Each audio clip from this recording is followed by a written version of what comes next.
मित्रांनो, आजचा पहिला प्रश्न आहे, महाराष्ट्रातील कोणत्या जिल्ह्याला शूरवीरांचा जिल्हा म्हणतात?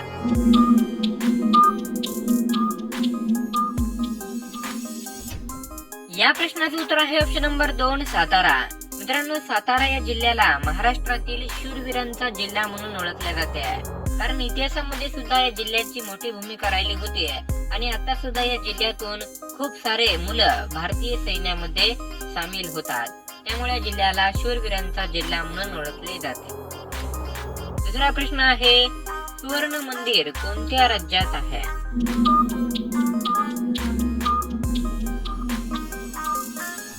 या प्रश्नाचे उत्तर आहे ऑप्शन नंबर 3, पंजाब. मित्रांनो, सुवर्ण मंदिर म्हणजेच सोन्याचे मंदिर हे पंजाब या राज्यामध्ये आहे.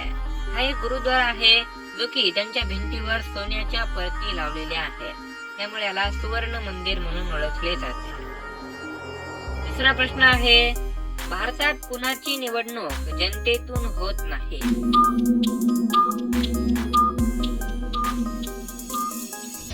या प्रश्नाचं उत्तर आहे ऑप्शन नंबर 4, राष्ट्रपती. मित्रांनो, भारतामध्ये राष्ट्रपतीची निवडणूक जनतेमार्फत होत नाही. ज्या पद्धतीने आमदाराची, खासदाराची किंवा सरपंचाची निवडणूक होते, त्या पद्धतीने राष्ट्रपतीची निवडणूक होत नाही. 14 प्रश्न आहे, पृथ्वीला निळा ग्रह का म्हणतात?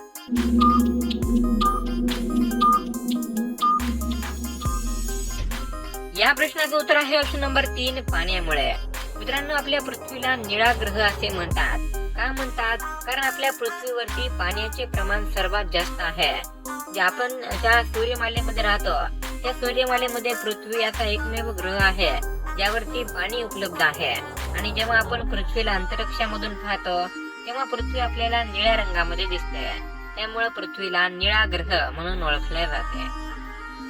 5वा प्रश्न आहे, भारतामध्ये मिसाईल मॅन म्हणून कुणाला ओळखले जाते?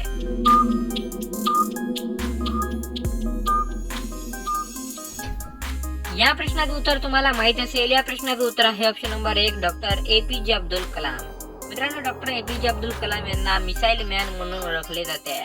डॉक्टर APJ अब्दुल कलाम लहानपणी पेपर वाटायचे काम करायचे आणि जेव्हा ते मोठे झाले तेव्हा त्यांनी भारतासाठी मिसाईल सुद्धा तयार केली आणि ते भारताचे राष्ट्रपती सुद्धा झाले होते. 6वा प्रश्न आहे, पृथ्वीवर अंदाजे किती मुंग्या आहेत?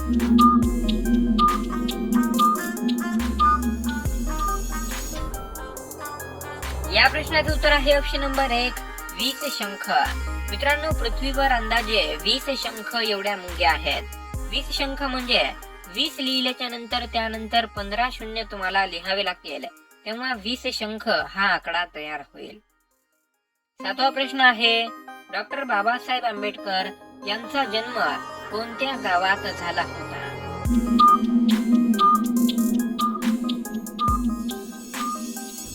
या प्रश्नाचे उत्तर आहे ऑप्शन नंबर 2, महू. मित्रांनो, डॉक्टर बाबासाहेब आंबेडकर यांचा जन्म मध्य प्रदेश राज्यातील महू या गावामध्ये झाला होता. 8वा प्रश्न आहे, भारतातील कोणत्या राज्यात महिलांची संख्या पुरुषांपेक्षा जास्त आहे?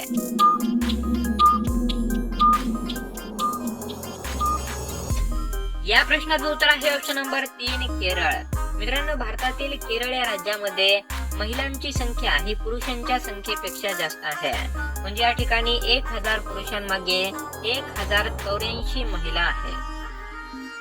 9वा प्रश्न आहे, पतंग कोणत्या सणाला उडवतात?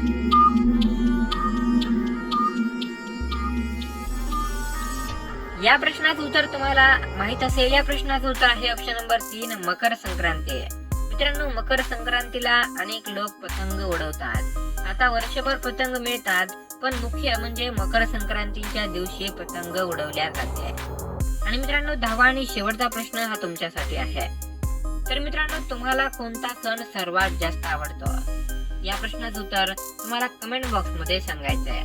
तर मित्रांनो, हा व्हिडिओ तुम्हाला कसा वाटला ते सुद्धा कमेंट बॉक्स मध्ये सांगा. व्हिडिओ आवडला असेल तर व्हिडिओला लाईक करा आणि व्हिडिओला जास्तीत जास्त शेअर करा. भेटूया पुन्हा एकदा अशाच एखाद्या महत्त्वपूर्ण व्हिडिओ सोबत. तोपर्यंत जय हिंद, वंदे मातरम.